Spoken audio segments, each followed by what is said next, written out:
अब जब युद्ध होता था तो युद्ध में योद्धा के वध के ही साथ साथ और भी अनेक वस्तुओं को काटने की चेष्टा की जाती थी।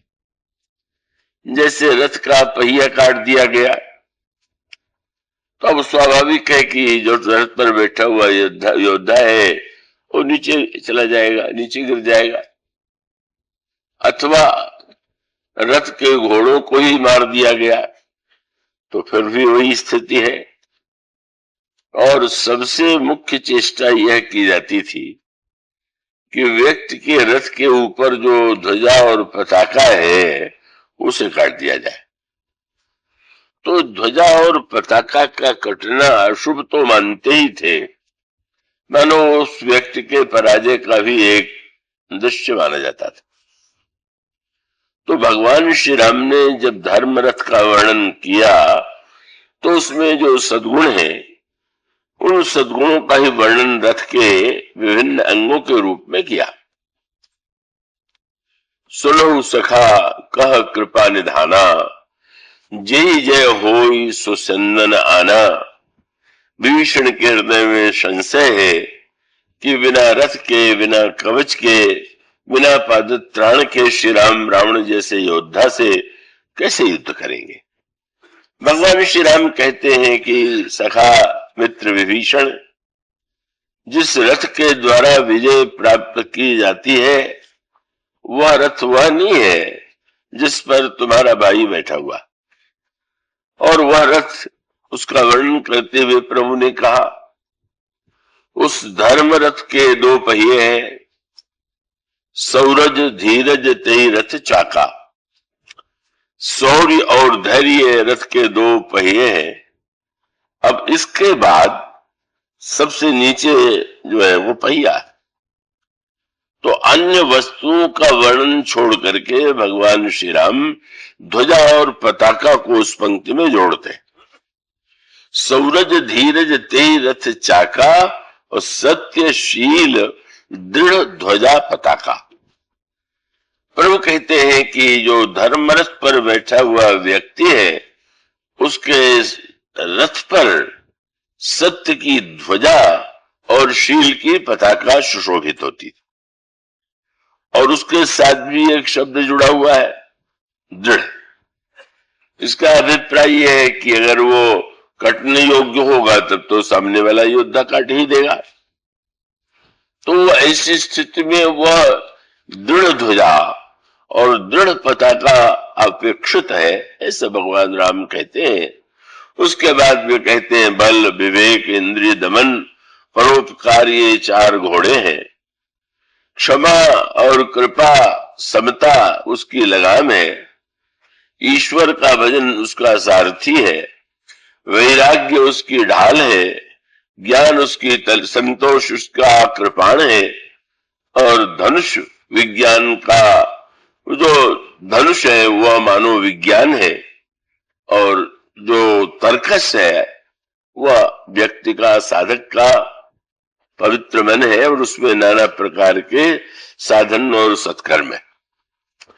ब्राह्मण और गुरु के चरणों की आराधना यह उसका कवच है।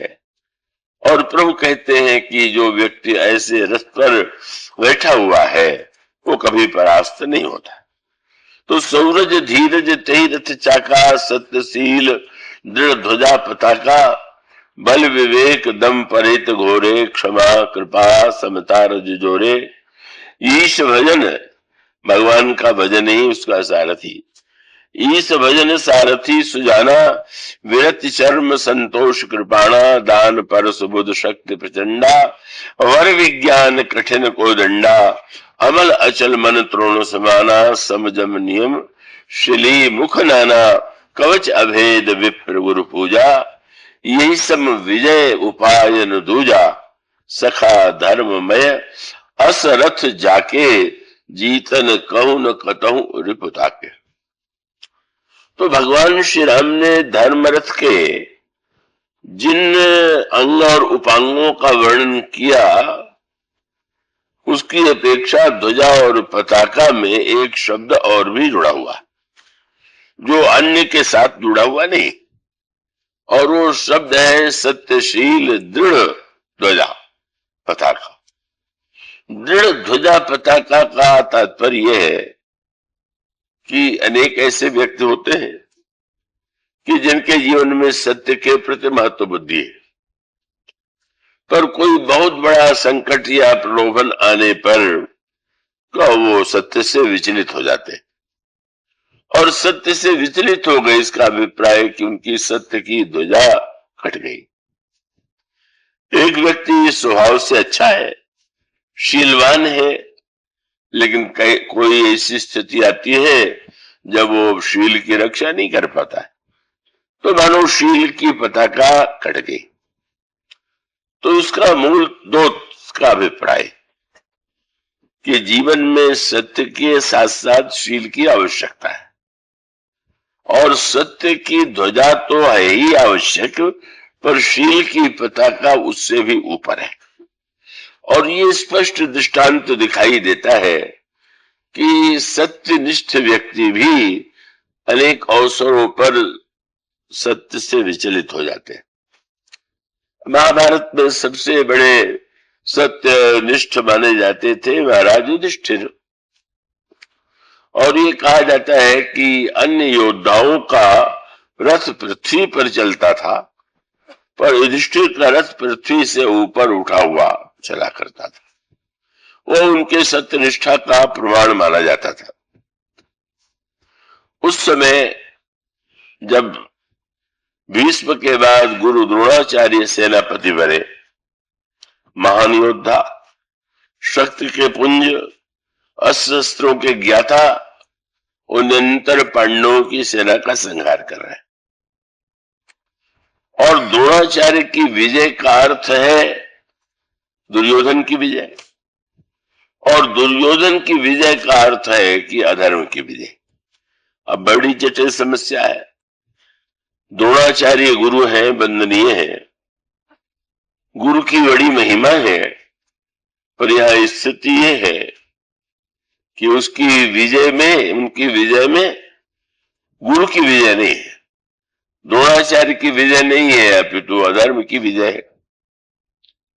द्रोणाचार्य के साथ एक समस्या जुड़ी हुई है, उन्हें मारना सरल नहीं है, पर यह पता था, यह ज्ञात हो गया कि उनके हृदय में, जीवन में सबसे बड़ी ममता अपने पुत्र अश्वत्थामा के प्रति है, और जीवन में अश्वत्थामा के लिए उन्होंने अनेक कष्ट और अपमान झेले थे, ऐसा पुराण की गाथाओं में विस्तार से वर्णन आता है।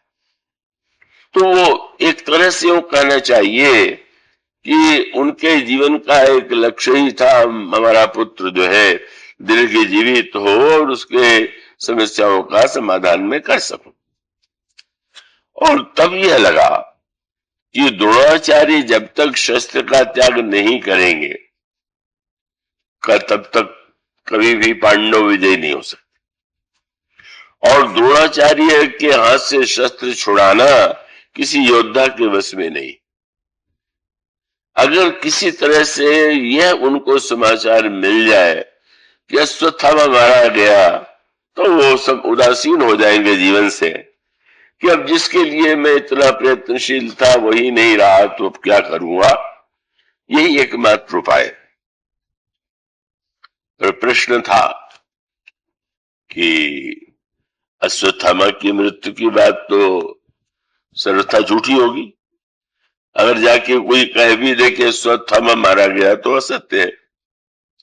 तो नए नए मार्ग ढूंढने गए कि सत्य का भी बचा, सत्य की भी रक्षा हो जाए और अपना स्वार्थ भी सिद्ध हो जाए। यही मानव चरित्र की दुर्बलता है। का वो लगता यह है, और एक बड़ी विचित्र बात है कि बुरा व्यक्ति जो होता है वो बुराई जो करता है वो बुराई के रूप में करता है, पर भला व्यक्ति जब बुराई करना चलता है तो उसको भी कोई भलाई का रूप देने की चेष्टा करता है। उसको संकोच लगता है कि लोग मेरे विषय में क्या कहेंगे। तो इसलिए कैसे क्या उपाय है? तो महारथी भीम, पांडवों में श्रेष्ठ बलवान, उन्होंने कहा एक उपाय है सेना में भी एक हाथी था, उसका नाम अश्वत्थामा था।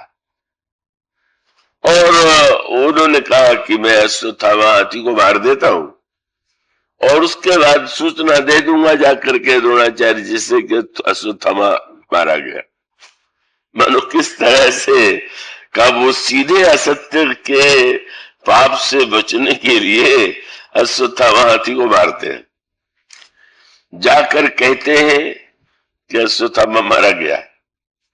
लेकिन भीम पर भरोसा नहीं है द्रोणाचार्य को। राजनीति में व्यक्ति झूठ भी बोल लेता है सफलता के लिए। हो सकता है कि ये युद्ध से मुझे दूर करने के लिए, विरत करने के लिए झूठ बोल रहे हो। अब क्या हो? उस समय एक बड़ी विलक्षण सी स्थिति हुई। तो पूछा गया द्रोणाचार्य से कि आप किसके कहने पर इससे सत्य मानेंगे? भगवान कृष्ण ने कहा कि यदि मैं कहूं तो, बोले मुझे आप पर तो बिल्कुल भरोसा नहीं। आप तो समय समय पर न जाने कितनी बार असत्य बोला करते।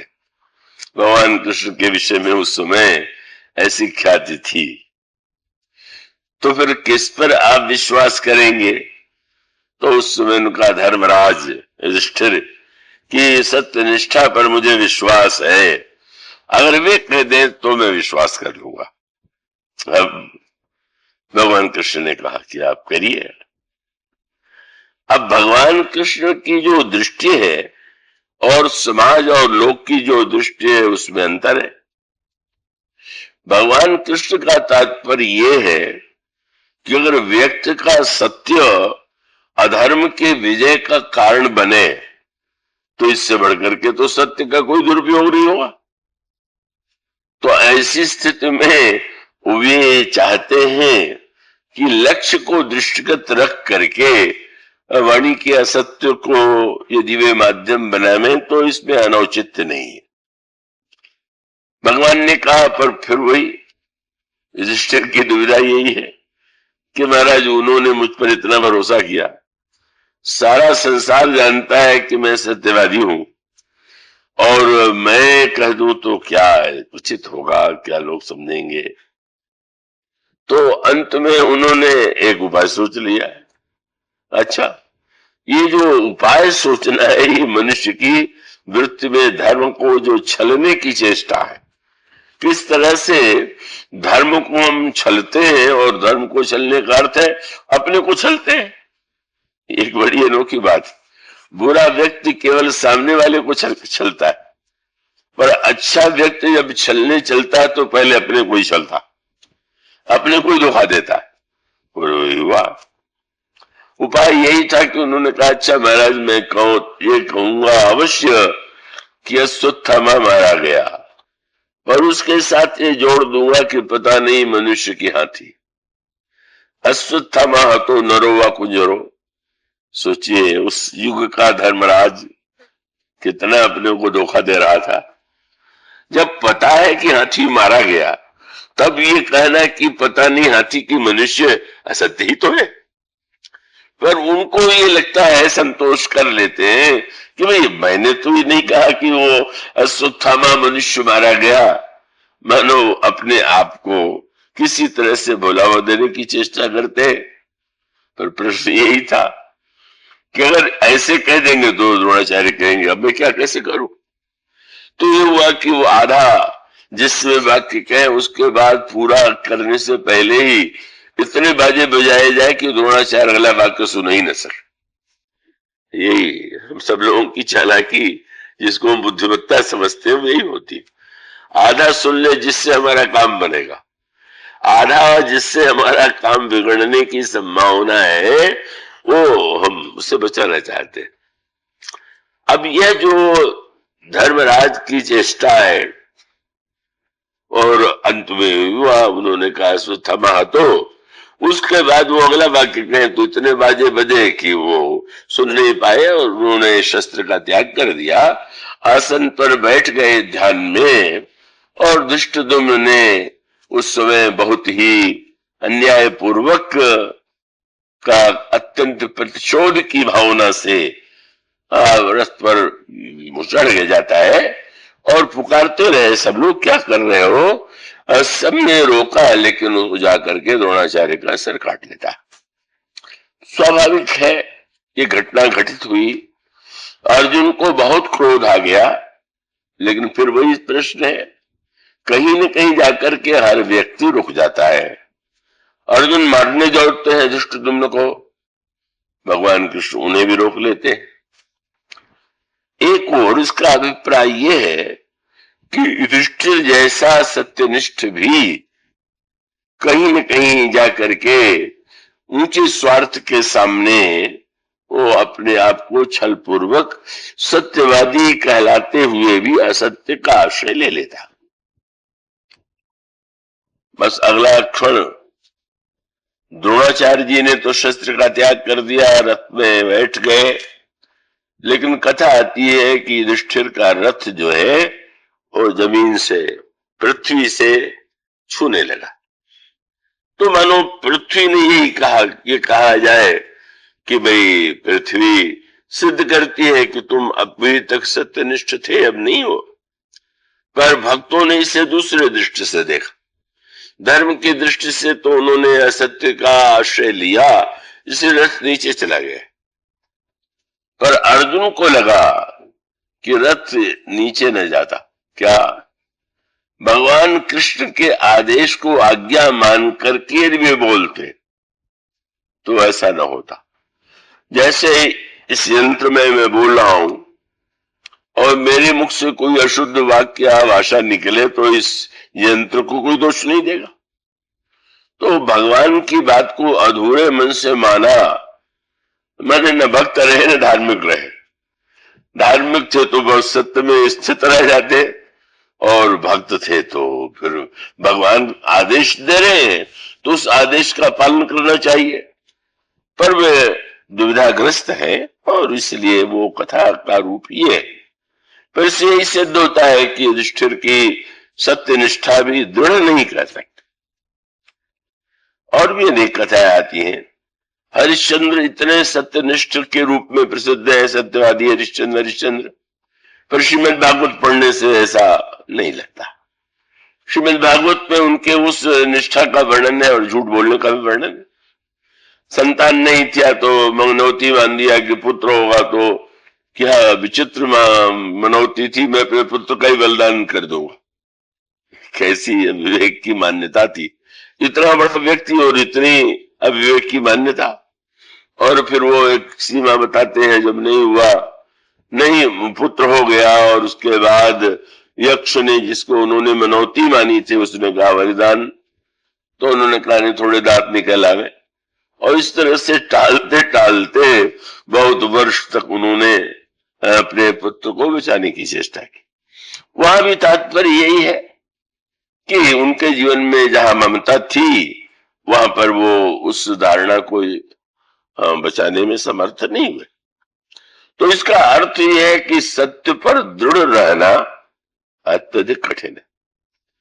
उस पर सर्वथा पूरी तरह दृढ़ रहने वाला पात्र जो है वो ढूंढने पर भी मिलना कठिन है, जो किसी भी परिस्थिति में सत्य का त्याग न करे।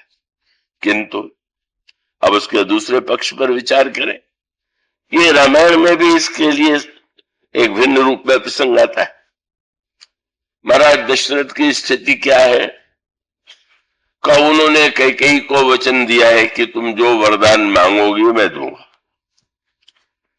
इसके बाद महाराज श्री दशरथ जो है, जब कैकेयी से पूछते हैं क्या चाहती हैं और वे दो वरदान मांगती हैं, तो दशरथ की समस्या ये नहीं है। वो उनकी समस्या के लिए एक शब्द बहुत उपयोगी हो सकता है, किं कर्तव्य विमूढ़। जब व्यक्ति ये न समझ पाता हो कि ये ठीक है कि ये ठीक, ये करूं कि ये करूं, ये स्थिति का, यही अर्जुन की स्थिति गीता में है कि मैं धर्म सम्मूढ़ चेता। इस समय मेरे अंतःकरण में धर्म को लेकर के मूढ़ता की स्थिति। अब वो उनकी स्थिति बड़ी विचित्र है। उन्होंने गुरु वशिष्ठ से ये कहा है कि मैं राम को राजपद देना चाहता हूं। गुरु वशिष्ठ ने उसकी प्रसन्नता से अनुमति दी है। महाराज श्री दशरथ ने गुरु वशिष्ठ से निवेदन किया है कि आप राम को जाकर के राजपद में उस दिन के क्या कर्तव्य है उसकी शिक्षा दीजिए। गुरुदेव जाते हैं, भगवान श्री राम को बताते हैं और बताने के साथ साथ गुरु वशिष्ठ वहां से लौट आते हैं।